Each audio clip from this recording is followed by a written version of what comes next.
आज रघुवंश महाकाव्यम कक्षा 12 संस्कृत में जो पद्य है उसके बारे में बताएंगे कि कौन सा पद्य इम्पॉर्टेंट है। इसमें 5वें नंबर पर प्रश्न पूछा जाएगा, अधोलिखित में किसी एक श्लोक की संदर्भ सहित हिंदी में व्याख्या कीजिए। जो इम्पॉर्टेंट प्रश्न है उसमें से इति प्रगल्भम पुरुषाधिराजो डाट डाट डाट दातमन्यवज्ञाम शिथिली चकार, जिसमें कि कहा गया है, आप पहले संदर्भ लिखेंगे, फिर प्रसंग लिखेंगे, उसके बाद इसकी व्याख्या करेंगे। व्याख्या के बारे में कहा गया है कि हिंदी में व्याख्या करनी है। तो व्याख्या में आप इस जो 5 का यह प्रश्न है क, इसमें लिखेंगे कि राजा दिलीप ने सिंह के इस धृष्टतापूर्ण वचन को सुनकर यह समझ लिया कि मेरा जो अस्त्र की गति है वह महादेव जी के प्रभाव से रुक गई है। ऐसा सोचकर अपने अपमान की भावना को कम कर दिया। और इसी तरह दूसरा है, मान्यः स में स्थावर जंगमानाम नास्यत पुरस्ताद अनुपेक्षणीयम। इसमें कहा गया है कि अस्थावर जंगम के रचने वाले, नाश करने वाले व पालन करने वाले महादेव जी मेरे पूज्य हैं, तथापि अग्निहोत्र करने वाले गुरु वशिष्ठ का सामने नष्ट होता हुआ यह गौरूप धन भी उपेक्षा करने योग्य नहीं है, अर्थात इसकी भी रक्षा करनी चाहिए, इसी तरह तीसरा इंपॉर्टेंट प्रश्न है इसमें से, छतात स त्वम मदीयेन शरीर वृत्तिम विसृज्यताम धेनुरियम महर्षि, जिसमें कि एक जो है प्रश्न स त्वम मदीयेन शरीर वृत्तिम, इसमें संस्कृत व्याख्या भी पूछती है, इसमें संस्कृत व्याख्या भी आती है। इसका अर्थ है, अर्थात इसका जो व्याख्या है, इसमें कहा गया है कि वह तुम मेरे शरीर से अपनी क्षुधा, यानी राजा दिलीप कह रहे हैं कि वह तुम मेरे शरीर से अपनी क्षुधा शांत करने की कृपा करो, अर्थात गाय के बदले मुझे खा लो और दिन के अंत में अपनी माता के लिए उत्सुक बछड़े वाली महर्ष की इस नंदनी गाय को छोड़ दो, यह राजा दिलीप उस सिंह से कह रहे हैं। इसी तरह चौथा जो है, छतात किल त्रायत प्राणे रूप क्रोश मलीम शैरवा, इसमें कहा गया है कि संसार में प्रसिद्ध है कि जो श्रेष्ठ छत्र शब्द का अर्थ छत्र, अर्थात नाश से बचने वाला क्षत्रिय कहलाता है। अतः उस छत्र शब्द से विपरीत कर्म करने वाले, अर्थात नाश से न बचने वाले पुरुष के राज्य और अपकीर्ति से मलिन प्राण, ये दोनों ही व्यर्थ हैं। इसी तरह इंपॉर्टेंट में जो 5वां है, से अयम स्वदेहार्पण निष्क्रिय डाट डाट भवेत लुप्तस्य मुनेह क्रियार्थ, इसमें कहा गया है, राजा दिलीप सिंह से कह रहे हैं कि इसलिए यह उचित है कि इसके बदले में मैं अपना शरीर देकर इसको तुमसे छुड़ाऊं।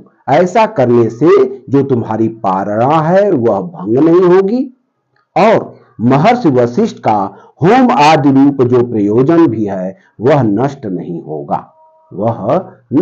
होगा। इसी तरह इंपॉर्टेंट में है कि तस्मिन् क्षणे पालयितुः प्रजानाम डाट डाट पपात विद्याधर हस्त मुक्ता, जिसमें कि कहा गया है, उस समय नीचे मुंह करके भयंकर सिंह के आक्रमण की प्रतीक्षा करने लगा, यानी वह जो राजा था, राजा दिलीप, उस समय नीचे मुंह करके भयंकर सिंह के आक्रमण की प्रतीक्षा करने लगा।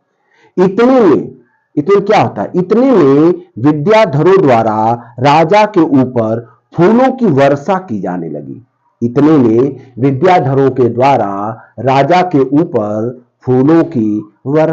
जाने लगी। अगला प्रश्न है, प्रश्न नंबर 6 पे आएगा, निम्नलिखित में से किसी एक श्लोक की संदर्भ सहित संस्कृत में व्याख्या कीजिए। इसमें संस्कृत में व्याख्या आता है, ये 8 नंबर का होता है,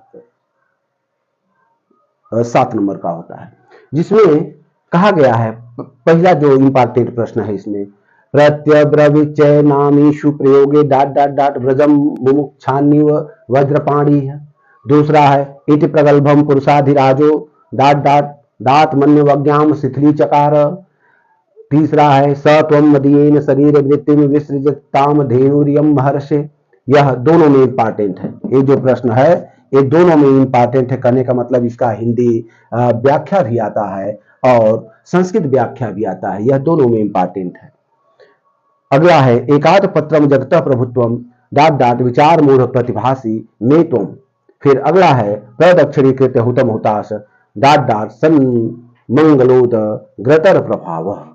इनमें से कह रहा है किसी एक श्लोक की संदर्भ सहित संस्कृत में व्याख्या, किसी एक श्लोक का करना है और इसमें आप ससंदर्भ लिखेंगे कि प्रस्तुत श्लोक महाकवि कालिदास विरचितम रघुवंशम महाकाव्य से द्वितीय सर्गात अवतरितः अस्ति।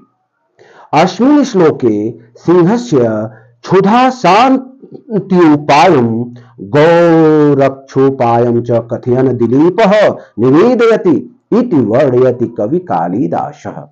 कवि कालिदासः। इसके बाद जो व्याख्या है जो आप लोग याद करके जाओगे उस व्याख्या को लिख दीजिएगा। प्रश्न नंबर 7वां है महाकवि कालिदास के जीवन परिचय एवं काव्य शैली पर प्रकाश डालिए। हर साल आने वाला यह प्रश्न है और हर साल आता है। इसी तरह अगला प्रश्न है 8वें नंबर पर अधोलिखित विकल्प में से सही विकल्प चुनिए।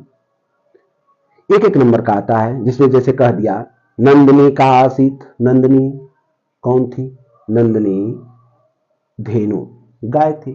एक इसमें विकल्प सही है, विकल्प नंबर 1 सही है। इसी तरह नंदिनी धेनु आसित, नंदिनी गाय थी, किसकी थी? मुनि वशिष्ठ की थी।